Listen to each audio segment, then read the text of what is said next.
Welcome to GK all collection. आज है 7 जून और 7 जून 2023 से करंट अफेयर्स से जितने भी प्रश्न जो कि प्रतियोगी परीक्षाओं की दृष्टि से महत्वपूर्ण होंगे उन सभी के बारे में हम डिस्कस करेंगे। साथ ही प्रश्नों से संबंधित महत्वपूर्ण फैक्ट की भी चर्चा करेंगे। आज की क्लास की प्रैक्टिस टेस्ट पीडीएफ और आंसर की पीडीएफ आपको वीडियो के डिस्क्रिप्शन में मिल जाएगी। पीडीएफ आपको हमारे टेलीग्राम ग्रुप में मिल जाएगी। टेलीग्राम ग्रुप का लिंक मैंने डिस्क्रिप्शन में दे दिया है, वहां पर आपको सभी पीडीएफ एक साथ मिल जाएंगी।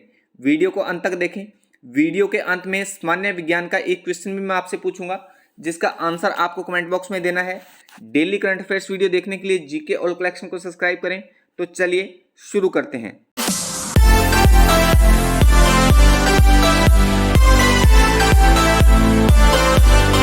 हाल ही में अहमदनगर जिले का नाम बदलकर अहिल्याबाई होलकर नगर किया गया है। यह किस राज्य में है? तो अहमदनगर जो जिला है वो महाराष्ट्र राज्य में है, जिसका नाम बदलकर अभी अहिल्याबाई होलकर नगर किया गया है। सी ऑप्शन सही हो जाएगा। चलिए इसके बारे में और जान लेते हैं। महाराष्ट्र के अहमदनगर जिले को अब अहिल्याबाई होलकर नगर के नाम से जाना जाएगा। सीएम एकनाथ शिंदे ने जिले के नाम बदलने का ऐलान किया है। 31 मई को अहिल्याबाई होलकर की जयंती पर यह ऐलान किया गया था। अब अहमदनगर का नाम अहिल्याबाई होलकर नगर है। अच्छा, महाराष्ट्र की बात आई है। महाराष्ट्र का जिला है अहमदनगर। तो महाराष्ट्र की स्थिति आप भारत के मानचित्र में देख पा रहे हैं।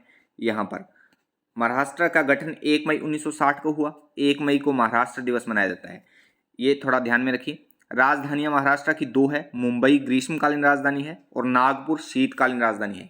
जिले 36 हैं। राज्यपाल रमेश बैस है। मुख्यमंत्री एकनाथ शिंदे हैं। उप मुख्यमंत्री देवेंद्र फडणवीस है। विधान परिषद की सीटें 78 हैं। विधानसभा की सीटें 288 हैं। राजभाषा मराठी है। राज्यसभा सीटें 19 है और लोकसभा सीटें 48 हैं। तो महाराष्ट्र से इतनी सी सामान्य जानकारी आप ध्यान में रखिए। भारत के किसी भी राज्य की बात आती है तो उसके बारे में हम इतनी सामान्य जानकारी जरूर पढ़ते हैं, तो इस पर आप थोड़ा अच्छे से फोकस किया करिए। नेक्स्ट है डॉक्टर अब्दुल्ला अल मंडोस विश्व मौसम विज्ञान संगठन WMO के नए अध्यक्ष के रूप में नियुक्त किए गए हैं। डॉक्टर अल मंडोस का संबंध किस देश से है? तो डॉक्टर अल मंडोस जो है वो संयुक्त अरब अमीरात से संबंधित है, UAE से। चलिए इसके बारे में और जान लेते हैं। संयुक्त अरब अमीरात के एक मौसम विज्ञानी डॉक्टर अब्दुल्ला अल मंडोस को 2023 से 2027 तक 4 साल के कार्यकाल के लिए विश्व मौसम विज्ञान संगठन के अध्यक्ष के रूप में चुना गया है। अच्छा, WMO के बारे में हमने बात की है। WMO के अध्यक्ष के रूप में चुना गया है डॉक्टर अल मंडोस को। तो WMO के बारे में देखिए। WMO की स्थापना 23 मार्च 1950 को हुई। मुख्यालय स्विट्जरलैंड में है। अध्यक्ष वर्तमान डॉक्टर अब्दुल्ला अल मंडोस हैं।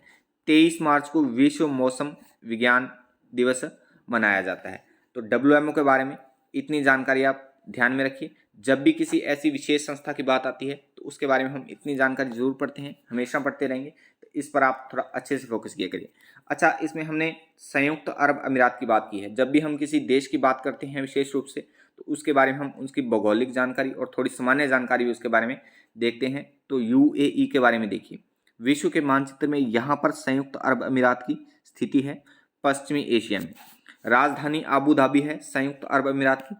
सबसे बड़ा नगर दुबई है। राष्ट्रपति खलीफा बिन जायद अल नाहयान है। प्रधानमंत्री मोहम्मद बिन राशिद अल मखतूम है और मुद्रा UAE दिरहम है। तो UAE से इतनी बातें आप ध्यान में रखिए। नेक्स्ट है, हाल ही में भारत के किस राज्य में हुई हिंसक घटनाओं की जांच के लिए सरकार ने 3 सदस्यीय समिति गठित की है? तो अभी मणिपुर में हुई हिंसा की जांच के लिए सरकार ने 3 सदस्यीय समिति गठित की है। B ऑप्शन सही हो जाएगा।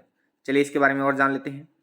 भारत सरकार ने मणिपुर में हाल ही में हुई हिंसक घटनाओं की जांच के लिए गुवाहाटी उच्च न्यायालय के पूर्व मुख्य न्यायाधीश अजय लांबा के नेतृत्व में एक जांच आयोग का गठन किया है।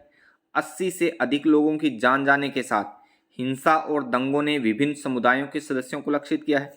इस आयोग का उद्देश्य उन दुखद घटनाओं के कारणों, प्रसार और प्रशासनिक प्रतिक्रिया में उतरना है। तो इस प्रश्न से आप इतनी जानकारी ध्यान में रखिए। अच्छा, मणिपुर में ये दंगे हुए हैं, ये हिंसक घटनाएं मणिपुर में हुई है। तो मणिपुर की स्थिति आप भारत के मानचित्र में यहाँ पर देख पा रहे हैं पूर्वी छोर में। भारत में विलय मणिपुर का 15 अक्टूबर 1949 को हुआ। राजधानी इम्फाल है। जिलों की संख्या 16 है। राज्यपाल LA गणेशन है। मुख्यमंत्री N बीरेन सिंह है। विधानमंडल एक सदनीय है, केवल विधानसभा है और विधानसभा की सीटें 60 हैं। राज्यसभा सीटें 1 हैं और लोकसभा सीटें 2 हैं। तो मणिपुर के बारे में आप इतनी सी सामान्य जानकारी ध्यान में रखिए। नेक्स्ट है, हाल ही में स्पेनिश ग्रैंड प्रिक्स 2023 का खिताब किसने जीता है? तो अभी मैक्स वर्स्टापेन ने स्पेनिश ग्रैंड प्रिक्स 2023 का खिताब जीता है। ए ऑप्शन सही हो जाएगा।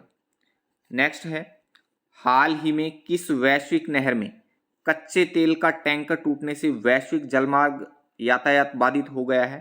तो अभी स्वेज नहर में एक कच्चे तेल का टैंकर टूटने से वैश्विक जलमार्ग बाधित हो गया है। सी ऑप्शन सही हो जाएगा। अच्छा, स्वेज नहर महत्वपूर्ण नहर है, तो इसके बारे में देखिए। स्वेज नहर भूमध्य सागर और लाल सागर को जोड़ती है। स्वेज नहर उत्तरी पूर्वी मिस्र में स्थित है, जो स्वेज के इस्थमुस में फैली हुई है।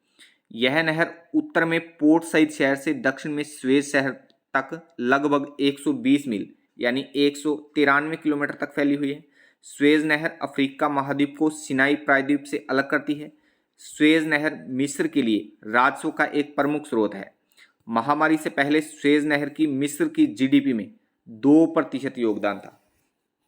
तो इतनी बातें आप स्वेज नहर से ध्यान में रखिए। अच्छा, स्वेज नहर को मानचित्र में आप देखिए, यहाँ पर स्वेज नहर की स्थिति है। यहाँ पर आप देख पा रहे हैं, ये इधर जूम किया हुआ है, यहाँ पर देखिए।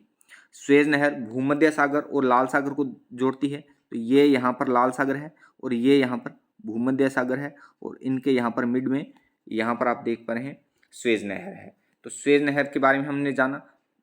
इतनी बातें आप स्वेज नहर से ध्यान में रखिए। नेक्स्ट है, हाल ही में रूसी भाषा दिवस 2023 कब मनाया गया है? तो अभी 6 जून को रूसी भाषा दिवस मनाया गया है। सी ऑप्शन सही हो जाएगा। चलिए इसके बारे में और जान लेते हैं। हर साल 6 जून को संयुक्त राष्ट्र रूसी भाषा दिवस मनाता है। यह दिन 2010 में यूनेस्को द्वारा स्थापित किया गया था। यह दिन अलेक्जेंडर पुश्किन के जन्मदिन के साथ संरेखित होता है, जो एक प्रसिद्ध रूसी कवि हैं, जिन्हें आधुनिक रूसी भाषा के संस्थापक के रूप में जाना जाता है। इस प्रश्न से इतनी जानकारी आप ध्यान में रखिए। नेक्स्ट है मेत धातु। अच्छा, यहाँ पर थोड़ी सी मिस्टेक है, ये मेक्के धातु है। मेक्के धातु एक प्रयोजना है, तो इसको आप थोड़ा सा यहाँ पे सही कर लें। मेक्के धातु, टाइपिंग में थोड़ी सी मिस्टेक होगी। मेक्के धातु परियोजना हाल ही में चर्चा का विषय बनी हुई है। यह किस राज्य से संबंधित है? तो मेक्के धातु जो परियोजना है वो कर्नाटक राज्य से संबंधित है। ए ऑप्शन सही हो जाएगा। चलिए इसके बारे में और जान लेते हैं। मेक्के धातु परियोजना कर्नाटक के उप मुख्यमंत्री शिव कुमार ने कनकपुरा के पास कावेरी नदी पर एक संतुलन जलाशय के निर्माण की वकालत की है। मेक्के धातु परियोजना का उद्देश्य कर्नाटक में कावेरी नदी पर एक संतुलन जलाशय बनाना है। तो मेक्के धातु जो परियोजना है उसका उद्देश्य है कावेरी नदी पर एक संतुलन जलाशय बनाना। तो इस प्रश्न से आप इतनी जानकारी ध्यान में रखिए। अच्छा, कर्नाटक की बात की है हमने, तो कर्नाटक की स्थिति आप भारत के मानचित्र में यहाँ पर देखिए। ये है कर्नाटक का गठन 1 नवंबर 1956 को हुआ। राजधानी बेंगलुरु है। जिलों की संख्या 31 है। सबसे बड़ा शहर बेंगलुरु है। राज्यपाल थावरचंद गहलोत है। मुख्यमंत्री सिद्धारमैया है। अभी मई महीने में कर्नाटक विधानसभा के चुनाव हुए हैं, तो अभी सिद्धारमैया हैं जो कर्नाटक के नए मुख्यमंत्री बने हैं, और उप मुख्यमंत्री बने हैं DK शिव कुमार। विधानमंडल द्विसदनीय है। विधान परिषद की सीटें 75 हैं और विधानसभा की सीटें 224 हैं। राज्यसभा सीटें 12 हैं और लोकसभा सीटें 28 हैं। कर्नाटक के बारे में इतनी जानकारी आप सामान्य रूप से ध्यान में रखिए। नेक्स्ट है, हाल ही में खेलो इंडिया यूनिवर्सिटी गेम्स की तीसरे संस्करण का समापन कहाँ हुआ है? तो अभी वाराणसी में खेलो इंडिया यूनिवर्सिटी गेम्स के तीसरे संस्करण का समापन हुआ है। बी ऑप्शन सही हो जाएगा। चलिए इसके बारे में और जान लेते हैं। खेलो इंडिया यूनिवर्सिटी गेम्स का तीसरा संस्करण वाराणसी के IIT-BHU परिसर में संपन्न हुआ। अच्छा, वाराणसी कहाँ पर है? तो यूपी में है वाराणसी, उत्तर प्रदेश में। समापन समारोह में केंद्रीय युवा मामले और खेल मंत्री अनुराग सिंह ठाकुर, केंद्रीय राज्य मंत्री निशित प्रामाणिक और उत्तर प्रदेश के मुख्यमंत्री योगी आदित्यनाथ ने भी भाग लिया। तो इस प्रश्न से इतनी जानकारी आप ध्यान में रखिए। नेक्स्ट है अंतर्दृष्टि वित्तीय समावेशन डैशबोर्ड किसने लॉन्च किया है? तो अभी आरबीआई ने अंतर्दृष्टि वित्तीय समावेशन डैशबोर्ड लॉन्च किया है।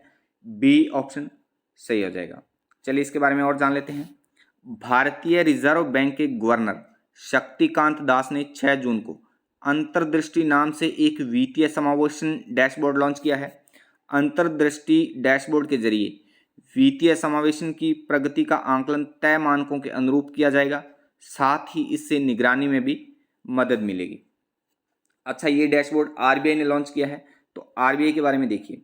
आरबीआई की स्थापना 1 अप्रैल 1935 को हुई। मुख्यालय मुंबई महाराष्ट्र में है और गवर्नर वर्तमान में शक्तिकांत दास है। तो आरबीआई के बारे में इतनी सामान्य सी जानकारी आप ध्यान में रखिए। आरबीआई की लगभग हर रोज किसी न किसी प्रश्न के रूप में बात आती रहती है, तो इतनी जानकारी हम जरूर पढ़ते हैं। तो इस पर आप थोड़ा अच्छे से फोकस करें, ये बहुत अच्छे से आपको याद हो जाएगा। नेक्स्ट है हाल ही में पहले डेटॉल क्लाइमेट रेजिलिएंट स्कूल का उद्घाटन कहाँ किया गया है? तो अभी उत्तराखंड में पहले डेटॉल क्लाइमेट रेजिलिएंट स्कूल का उद्घाटन किया गया है। ए ऑप्शन सही हो जाएगा। चलिए इसके बारे में और जान लेते हैं। विश्व पर्यावरण दिवस पर रैकेट ने अपने डेटॉल बनेगा स्वस्थ भारत अभियान के हिस्से के रूप में उत्तराखंड के उत्तरकाशी में पहले डेटॉल क्लाइमेट रेजिलिएंट स्कूल का उद्घाटन किया। इस पहल का उद्देश्य स्कूलों को जलवायु लचीला समुदायों के निर्माण के लिए आवश्यक उपकरण और ज्ञान प्रदान करना है। इस प्रश्न से आप इतनी जानकारी ध्यान में रखिए। अच्छा, इसमें हमने उत्तराखंड की बात की है। यहाँ पर उत्तराखंड की स्थिति आप देख पा रहे हैं। तो उत्तराखंड का गठन 9 नवंबर 2000 को हुआ। पूर्व नाम उत्तराखंड का उत्तरांचल था। राजधानी देहरादून है। सबसे बड़ा शहर देहरादून है। जिलों की संख्या उत्तराखंड के 13 है। राज्यपाल गुरमीत सिंह है उत्तराखंड के और मुख्यमंत्री पुष्कर सिंह धामी है। विधानसभा सीटें 17 हैं। एक सदनीय विधानमंडल है, केवल विधानसभा है, तो विधानसभा की सीटें 17 हैं। राज्यसभा सीटों की संख्या 3 है और लोकसभा सीटों की संख्या 5 है। तो उत्तराखंड के बारे में इतनी सी सामान्य जानकारी आप ध्यान में रखिए। अच्छा, कल की वीडियो का चैलेंज क्वेश्चन था मिशन वात्सल्य का आयोजन कहाँ किया गया है? तो मिशन वात्सल्य का जो आयोजन है वो मोहाली में किया गया है। ए ऑप्शन इसका सही था। अच्छा, मिशन वात्सल्य का क्यों आयोजन किया गया है? तो मिशन वात्सल्य का लक्ष्य भारत के हर बच्चे के लिए स्वस्थ एवं खुशहाल बचपन सुनिश्चित करना है। तो मिशन वात्सल्य से इतनी जानकारी आप ध्यान में रखिए। आज की वीडियो का चैलेंज क्वेश्चन है टमाटर का रंग पकने पर लाल क्यों हो जाता है? तो इस प्रश्न का आंसर आप कमेंट बॉक्स में कमेंट करके जरूर बताएं। अब से चैलेंज क्वेश्चन के रूप में हम रोज सामान्य विज्ञान का एक प्रश्न किया करेंगे, तो इसका आंसर आप कमेंट बॉक्स में रोज जरूर टाइप करें। अच्छा, वीडियो के डिस्क्रिप्शन में मैं हर रोज प्रैक्टिस टेस्ट पीडीएफ और आंसर की पीडीएफ आपको प्रोवाइड करवाता हूं। तो आप उस पीडीएफ को डाउनलोड करके रोज 1 या 2 बार इन प्रश्नों की प्रैक्टिस जरूर करें। डेली रूटीन में ऐसा करने से आपका करंट अफेयर्स बहुत अच्छा हो जाएगा। आज के लिए बस इतना ही। वीडियो अच्छी लगी तो वीडियो को लाइक करें, दोस्तों में शेयर करें और कोई सुझाव या संशोधन के लिए कमेंट भी करें। डेली करंट अफेयर्स वीडियो देखने के लिए जीके ऑल कलेक्शन को सब्सक्राइब करें और बेल आइकन को प्रेस करके ऑल पर भी क्लिक कर दें ताकि डेली अर्ली मॉर्निंग नोटिफिकेशन आपको मिलता रहे। कल मिलते हैं इसी समय एक नए नॉलेज नई अपडेट के साथ। तब तक के लिए जय हिंद, जय भारत।